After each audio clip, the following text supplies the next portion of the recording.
Hello friends, welcome to my YouTube channel. आज हम सूरदास की भक्ति भावना के बारे में पढ़ेंगे। तो सबसे पहले सूरदास का जीवन परिचय देखते हैं। तो उनका जन्म हुआ था 1478 ईस्वी में रुणकता क्षेत्र में। जगह को लेकर आज भी विद्वानों में मतभेद है। ऐसा माना जाता है कि उनका जन्म रुणकता क्षेत्र में हुआ था। सूरदास जी को हिंदी साहित्य का सूर्य भी कहा जाता है। सूरदास नेत्रहीन थे। उनकी रचनाएं देखें तो सुरसागर, सुरसारावली, साहित्य लहरी, सुरसागर सार इनकी रचनाएं हैं, प्रमुख रचनाएं। इनकी भाषा मुख्य रूप से ब्रज भाषा है। यह कृष्ण भक्त थे। इनके गुरु का नाम वल्लभाचार्य था। सूरदास हिंदी के भक्ति काल के महान कवि थे। अब चलिए इनकी भूमिका देखते हैं। तो हिंदी साहित्य के द्वितीय चरण अर्थात भक्ति काल के अंतर्गत आने वाले सगुन धारा के कृष्ण भक्ति धारा के प्रमुख कवि है सूरदास। सूरदास की भक्ति भावना की झलक उनके विनय संबंधी पदों में भी मिलती है। सूरदास जी वल्लभाचार्य के शिष्य एवं अष्टछाप के जो 8 कवि हैं उनमें से एक थे। वल्लभाचार्य के पुष्टि मार्ग में दीक्षित होने के कारण सूरदास की भक्ति प्रणालियों को से प्रभावित करते हैं हमें। वल्लभाचार्य के संपर्क में आने से ही सूरदास की महत्ता, वैराग्य की महत्व, आंतरिक साधन का महत्व, मूर्ति पूजा के विरोधी संतों का गुणगान, वेद शास्त्र की निंदा आदि का वर्णन दिखाई पड़ता है उनके जीवन में। ऐसे पदों में सूरदास संत कवि दिखाई पड़ते हैं। वह कबीर दास का अनुसरण करते हैं, तभी तो वह कबीर की तरह कहते हैं, शब्द ही शब्द भयो उजियारो, सतगुरु भेद बताओ। इसके साथ साथ ही सूरदास के काव्य में दीनता, वत्सना, आश्वासन, भय दर्शन, मानमर्षता, मनोराज्य और विचारना आदि विनय की भूमिका भी दिखाई देती है, बिल्कुल कवि कबीर की तरह। इष्ट में दृढ़ विश्वास, मतलब अपने भगवान में उनका दृढ़ विश्वास है। दैन्य अनुकूलना का संकल्प, प्रतिकूल बातों का त्याग, सर्वस्व संपन्न की भावना आदि विषयों से संबंधित पद भी सूरदास के पदों में दिखाई देते हैं, जो इस बात को प्रमाणित करता है कि सूरदास वल्लभाचार्य के संपर्क में आने से पहले एक उच्च कोटि के संत थे। अब हम सूरदास की भक्ति भावना को और अच्छे से स्पष्ट रूप में देखेंगे तो सबसे पहले हम लोग पॉइंट में देखेंगे। पहला उनका है पुष्टि मार्गीय भक्ति। उनमें पुष्टि मार्गीय भक्ति भी थी। वल्लभाचार्य के शिष्य बनने के बाद सूरदास पुष्टि मार्गीय भक्त बन गए थे। वल्लभाचार्य का साधन मार्ग के अंतर्गत श्रीमद् भागवत के द्वितीय स्कंद के 10वें अध्याय के अंतर्गत 4था श्लोक में पुष्टि की परिभाषा दी गई है। पोषण तदनुग्रह अर्थात ईश्वर का अनुग्रह या कृपा अर्थात पुष्टि है। ईश्वर का कृपा पाना ही पुष्टि है और उस मार्ग में चलना पुष्टि मार्ग है। प्रथम पुष्टि जीव, द्वितीय मर्यादा जीव और तृतीय प्रवाह जीव। इन तीनों में पुष्टि जीव सर्वोपरि है। पुष्टि मार्ग भक्ति में ईश्वर के पोषण या अनुग्रह अर्थात कृपा पर विशेष बल देते हैं। पुष्टि मार्ग में सेवा के तीनों सर्वोत्तम रूप गुरु, सेन, संत सेवा तथा प्रभु सेवा उपलब्ध है। संत सेवा संबंध में सूरदास जी का मत है, सुनो संत सेवा की रीति, करे कृपा मन राखे प्रीति, उठी के प्रात गुरुन सिर नावे, प्रात समय श्री कृष्ण ही ध्यावे। यह उनका कोटेशन है, दोहा जिन्हें कहते हैं। सूरदास ने भले ही अपने काव्य में पुष्टि मार्ग के सिद्धांत का पालन किया हो, तथापि उनमें सर्वत्र मौलिकता विद्यमान है।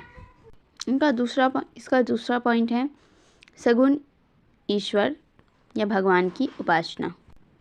सूरदास जी निर्गुण ईश्वर की अपेक्षा सगुण ईश्वर को महत्व देते हैं। सगुण और निर्गुण तो आप लोगों को पता ही होगा। अर्थात उनकी भक्ति में सगुण ईश्वर कृष्ण की उपासना देखने को मिलता है। सूरदास की मान्यता है कि निर्गुण निराकार ब्रह्म इंद्रियातीत है, जिसकी अनुभूति तो होती है किंतु अभिव्यक्ति नहीं हो सकती। इसलिए वे उसे मन एवं वाणी के लिए अगम अगोचर मानकर सगुण ईश्वर कृष्ण की लीलाओं का गान करते हैं। लीलाओं का गान करते हुए वह कहते हैं, अविगत गति कछु कहत न आवे, ज्यो गूंगे मीठे फल को रस अंतराल ही भावे। सूरदास ने भगवान कृष्ण की विभिन्न लीलाओं का गान किया है अपने पदों में। वे अपने गुरु वल्लभाचार्य और भक्ति में विभोर होकर गोकुल से मथुरा तक की कृष्ण की समस्त लीलाओं का अपने पदों में गायन किया है।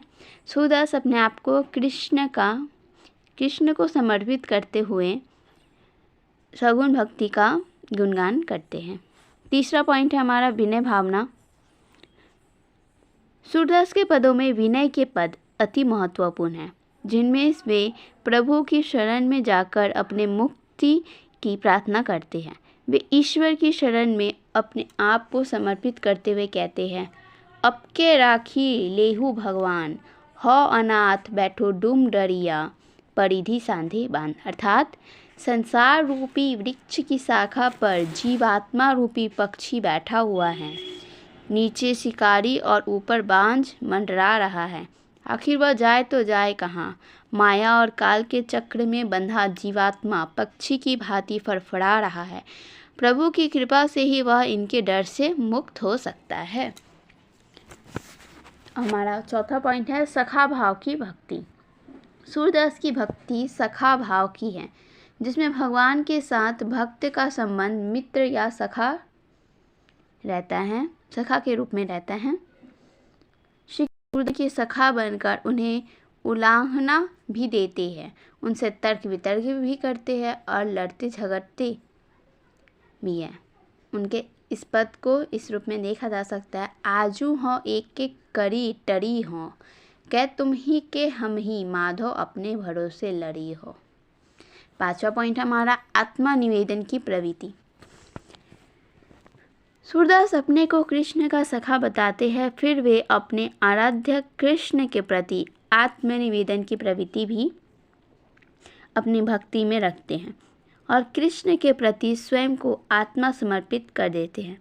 सूर अपने आप को पापियों का सम्राट तक कहते हैं सूरदास, तथा स्वयं को महापापी बताते हुए अपने आराध्य कृष्ण के प्रति आत्मनिवेदन करते हैं। प्रभु हो सब पतितन कोटि को, यह उनका दोहा है। हमारा छठा पॉइंट है अनन्य भाव की भक्ति। सूरदास की भक्ति भावना अनन्य है, वे अपना सब कुछ कृष्ण के चरणों में अर्पित कर देते हैं। सूरदास के अनुसार उनका आराध्य कृष्ण पर ब्रह्मा और दिव्य गुण संपन्न पुरुषोत्तम हैं, वे स्वयं प्रेममय हैं। सूरदास ने अपने पदों में प्रेम को महत्ता का प्रतिपादन करते हुए भक्ति की विफलता और अभिलाषा एवं व्यवस्था का सुंदर चित्रण किया है। सूर को कृष्ण के अतिरिक्त कोई दूसरा आश्रय नहीं दिखाई देता, तभी तो वह कहते हैं, मेरो मन अनंत कहाँ सुख पावे, जैसे उड़ी जहाज को पंछी फिरी जहाज पे आवे। अर्थात उड़कर जाए भी तो कहाँ जाए, उसी जहाज पर लौट आता है। भटकते हुए मन को कृष्ण भक्ति का यह जहाज ही संसार के पार ले जा सकता है। सूरदास ने सखा भाव की भक्ति को अपनाते हुए भी कृष्ण के प्रति नंद यशोदा के वात्सल्य भाव और राधा एवं गोपियों के दाम्पत्य एवं माधुर्य भाव की अभिव्यक्ति अपने काव्य में की है। यह पॉइंट हमारा यहीं पे ख़त्म होता है। तो इसका निष्कर्ष हम देखते हैं। आप कोई भी क्वेश्चन का आंसर करें किसी भी कवि से रिलेटेड, तो सबसे पहले आप उनकी भूमिका दें। भूमिका से में उनका जीवन परिचय थोड़ा सा, और वो किस काल के हैं या उन्होंने क्या क्या रचनाएं की, वो सब डालें। फिर उस क्वेश्चन को हम लोग पॉइंट में बांटें और सबका एक एक कम से कम दोहा या कोटेशन डालें, और फिर उनका निष्कर्ष डालें। तो इस टाइप से आंसर करने से हमें अच्छा मार्क्स मिल सकता है। तो हम लोग निष्कर्ष देखते हैं इसका। सूरदास एक उच्च कोटि के भक्त कवि हैं तथा उनकी भक्ति भावना में पुष्टि मार्गीय भक्ति की प्रधानता है। सूरदास अपने पदों में सखा भाव की भक्ति को अपनाते हुए भी वात्सल्य एवं दाम्पत्य भाव की सुंदर अभिव्यक्ति करते हैं। वात्सल्य अर्थात कृष्ण के बचपन काल जो होता है उसका। सूरदास कृष्ण को अपना आराध्य मानते हैं और उनके प्रति पूर्णतः समर्पित थे। वे ईश्वर कृपा को ही अजीब कल्याण मानते हैं। सूर ने अपने पदों के माध्यम से कृष्ण की अनेक लीलाओं का वर्णन किया है, इसलिए उनके पद लीला प्राधान्य पद भी कहलाते हैं। आज का टॉपिक हमारा यहीं पे समाप्त होता है। मिलते हैं हमारे अगले वीडियो में।